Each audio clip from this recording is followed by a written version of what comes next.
Charleston White got into several heated confrontations with fans during his comedy show at the Roar in Winston-Salem. At one point, he unleashed a fiery rant at a woman in the audience, escalating tensions inside the venue. Sit down or put the out. Watch my back. Make sure nobody don't sleep me. Charleston White sparked major controversy during his Valentine's Day 2026 comedy show at Roar in Winston-Salem, and the fallout has continued to trend online. What started as a sold-out night of comedy quickly turned into a series of confrontations that were captured on camera and shared widely across Instagram and X. White was performing in front of a packed crowd with heavy security present throughout the venue. Dressed in his usual style, including a red beanie, he delivered the kind of unpredictable, off-script performance his supporters have come to expect. The audience came for a raw, unfiltered comedy, and they got far more than they anticipated. The tension didn't explode all at once. Instead, the night unraveled in stages, with different moments filmed from multiple angles by people in the crowd. As the clips began surfacing online the next day, they painted a fragmented but intense picture of what unfolded inside the building. The first confrontation involved a woman seated in the audience. During his set, White engaged in a heated back and forth with her.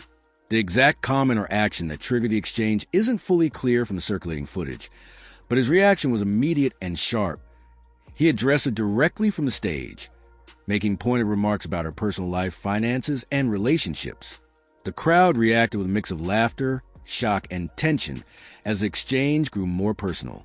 White appeared fully committed to the confrontation, refusing to escalate at one point.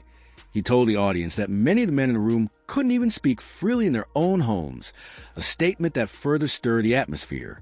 The energy inside the venue shifted noticeably as the verbal sparring continued. As the show progressed, the confrontations intensified. In one widely shared clip, White appeared to put a man in a wheelchair in a headlock during an altercation near the stage. The moment quickly became one of the most debated parts of the night once it hit social media. Another viral segment showed White throwing a microphone reportedly valued at around $900 into the crowd. The dramatic gesture added fuel to the controversy and gave critics even more material to circulate online the following morning. Footage from the Winston-Salem show was spreading rapidly across platforms, reigniting discussions about White's long history of heated exchanges and controversial moments. For supporters, it was another example of his unfiltered style. For critics, it reinforced a pattern that has followed him for years.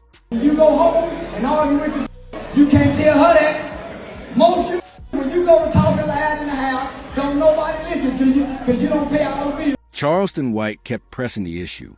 He shifted the focus to the venue itself, bringing up the high prices for food and drinks at Roar. He told the audience not to challenge him if they couldn't afford a plate. The moment turned into a debate about money, who had it, who didn't, and who was really in a position to talk. Don't bring your ass here talking if you don't buy a $65 ticket. Then he escalated it further. He began speaking about the woman's living situation, claiming her kids couldn't even visit because there wasn't enough space. He alleged she had children by multiple fathers and aired those claims over the microphone in front of the entire crowd.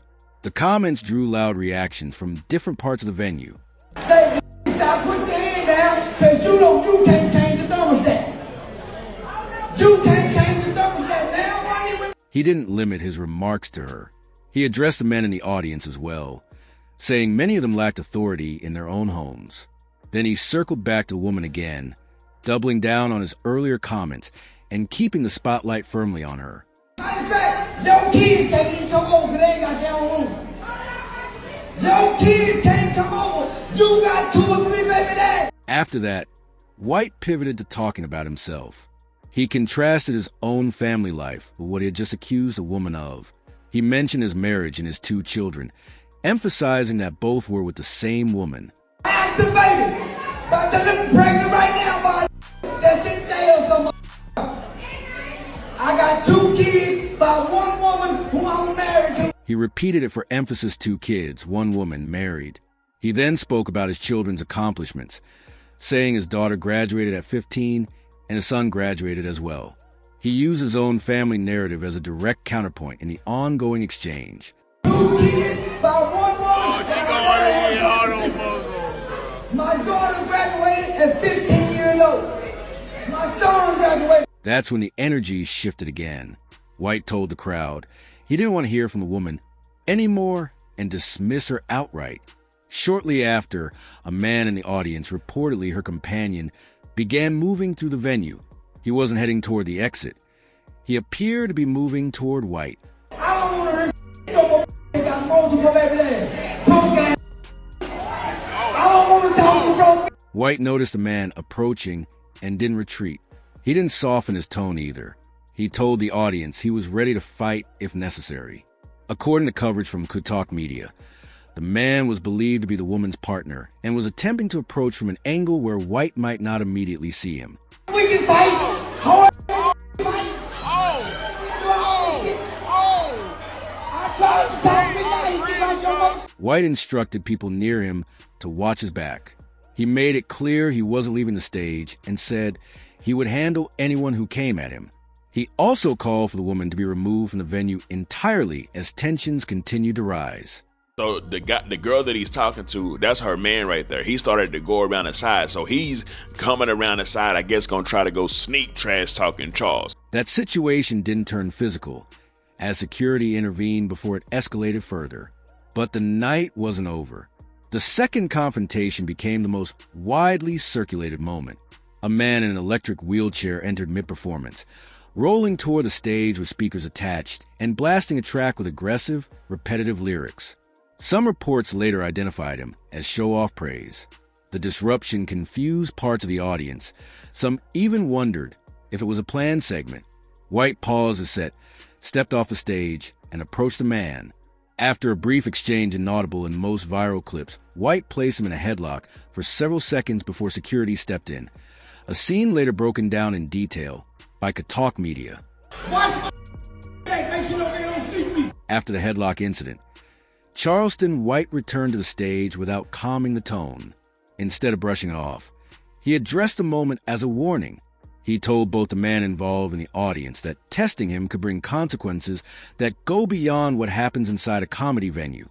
There is another clip where Trash Talking Charles get into it with this man in a wheelchair. Now, I guess the guy in the wheelchair tried to do something to Trash Talking Charles. By the end of the night after the argument with the woman, the near clash with her partner and the confrontation with the man in the wheelchair, White closed the show in dramatic fashion.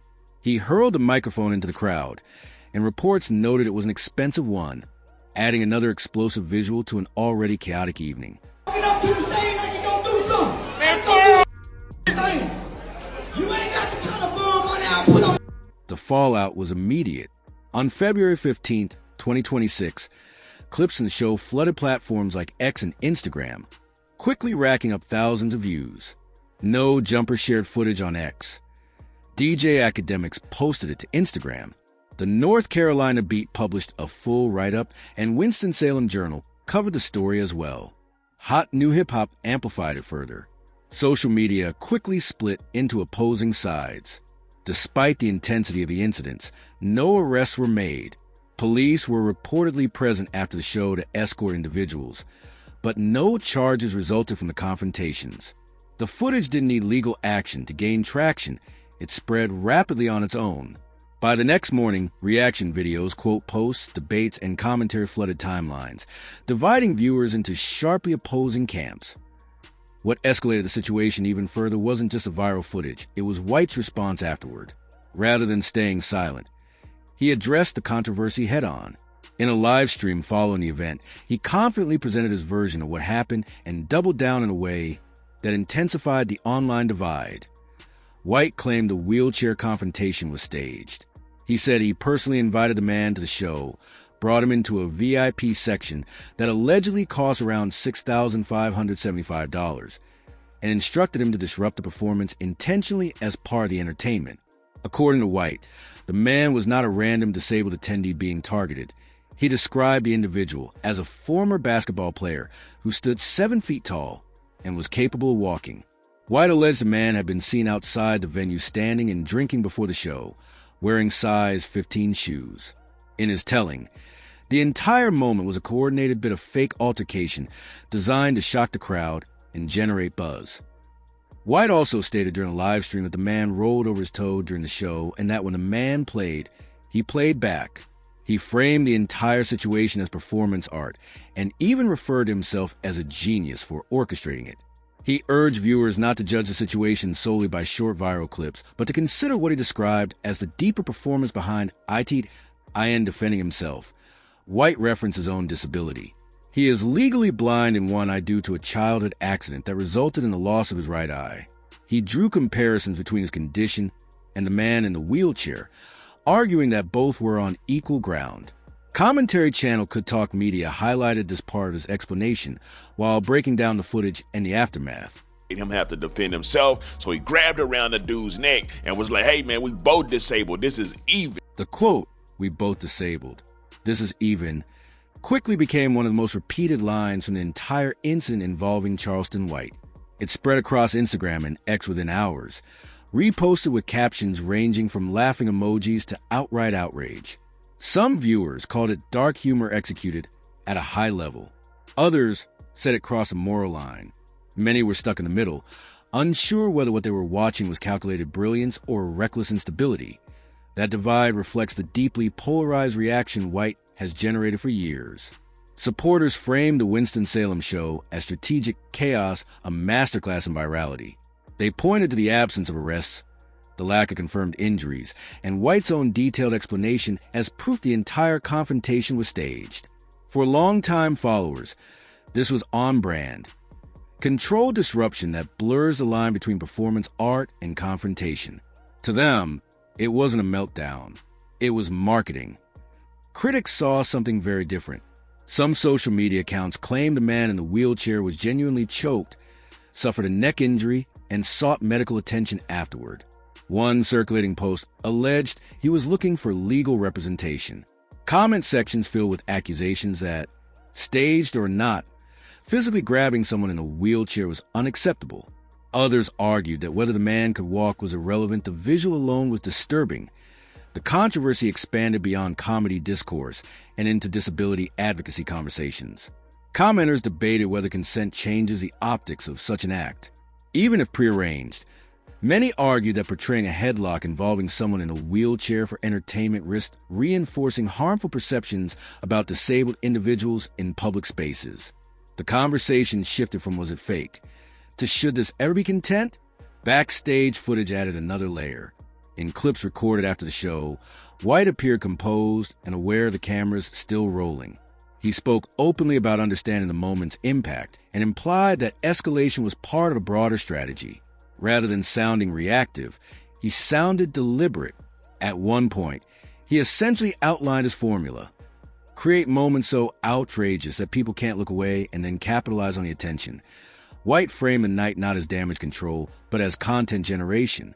In his view, controversy fuels demand. The more explosive the spectacle, the more people tune in next time. Virality becomes currency. Scarcity becomes leverage. Outrage becomes promotion.